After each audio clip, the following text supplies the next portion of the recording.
我真到练练真到。我怎么办？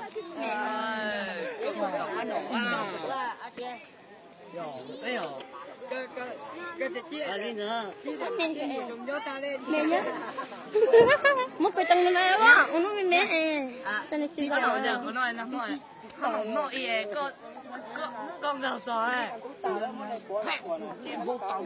mà có nó không có gì con đầu sỏi bây giờ.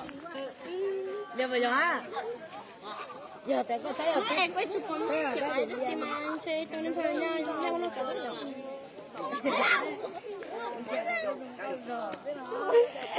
nó đồng cao đều ăn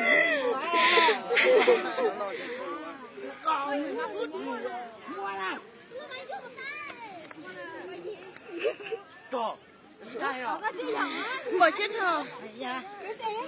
sao mẹ có sợ cả chúng ta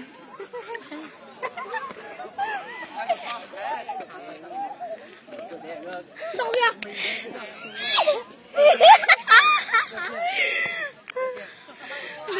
quay đi cha để quay lên chúng ta anh chị mớiทำlên bài quá không có nhanh quá nghe cháu xí đầu là xe mà ô cho bên tiếp tục rồi nè đã đi đây tôi đây đi ở bên đặt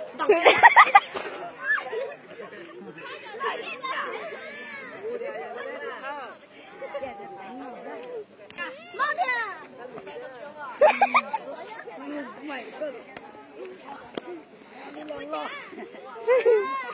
mau đi mấy chục con mẹ cũng làm gì nè đó nhẹ đó là nhẹ đó đó mất tay nghe là cũng nhiều bay nữa Được không thế nhỉ?